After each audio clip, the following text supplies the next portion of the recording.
stamping at Lorain Works rolling mill is accomplished in several different fashions. Information is stamped or imprinted onto the end of the steel by a pneumatic hammering device called a stamping gun, and also by hand hammers of various size and shape to impart letters or numbers as required for proper steel identification. As you observe the men here, you see them using the hand hammers that they are using for number and letter identification.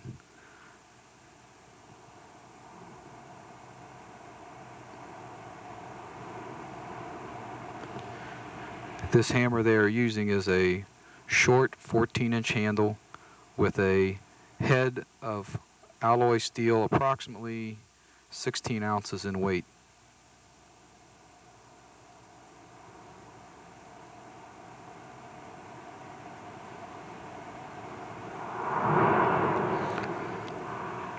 The large device that the man on the left is operating is the pneumatic stamping gun.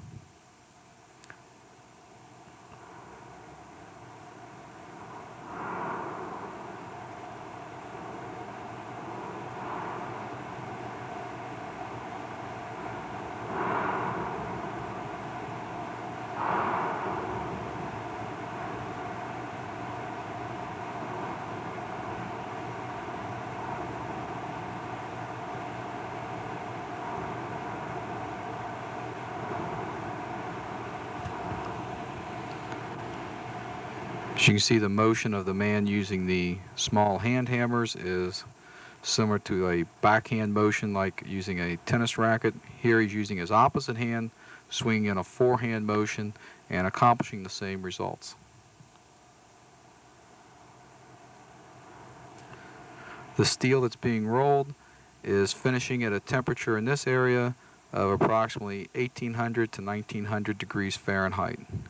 The steel is still quite malleable and resilient, and imparting the information onto the ends with the hammers does not require a overly strenuous amount of effort. As you can see, the man is using a fairly light stroke and accomplishing the identification.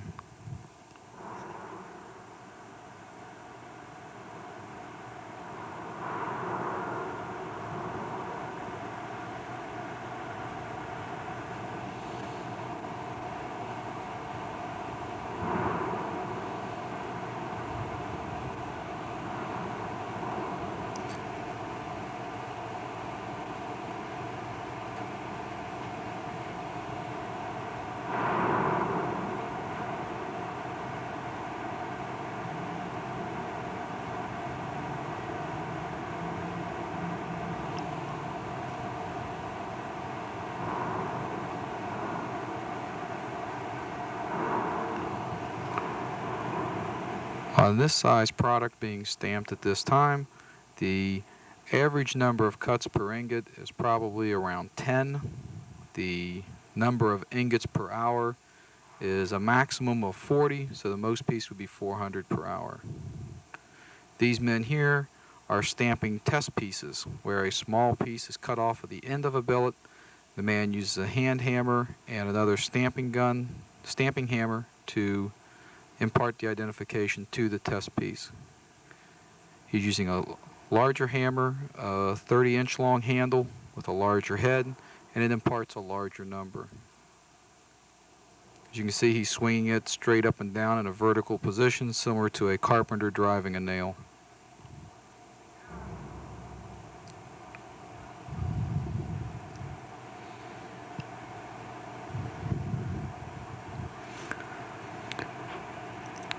These people here are stamping product, again the same as the last scene shown as far as the same cross section, using the same tools as shown in the first scene.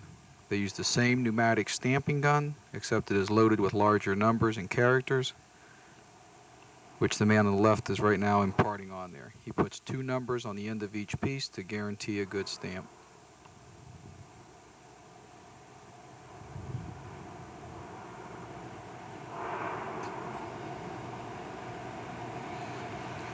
The man swinging the stamping hammers has one in each hand. One has a cut number, one has a cut letter, which he imparts onto the end of each billet.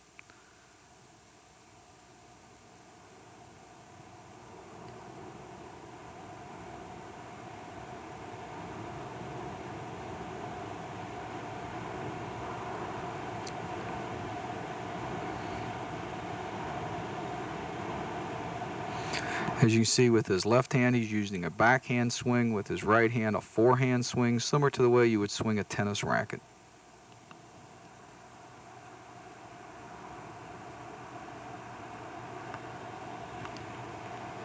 Again, due to the high finishing temperature of the steel, it doesn't take an extreme amount of effort to impart the identification using the hand hammers onto the ends of the billets.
This is another view of the stamping operation of the test pieces, and again shows the same thing. The man chokes up a little on the handle in order for better control to impart the number on to the test piece. Here he's using one hammer of each size, and then uses a 3-pound machinist hammer to hit a series of dies which impart a 6-character heat number.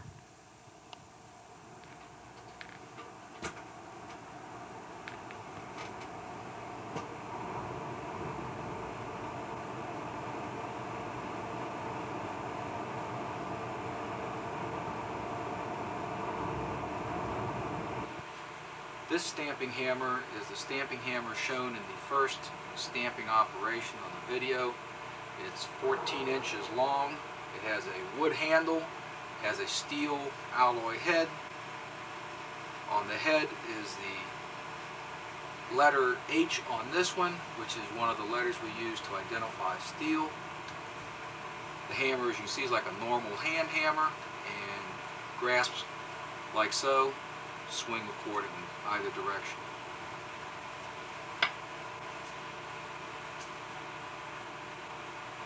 This hammer is a 30-inch hammer. It is the one used for the larger characters. Embossed character number 3. Grabs the same way with one hand and can be swung accordingly.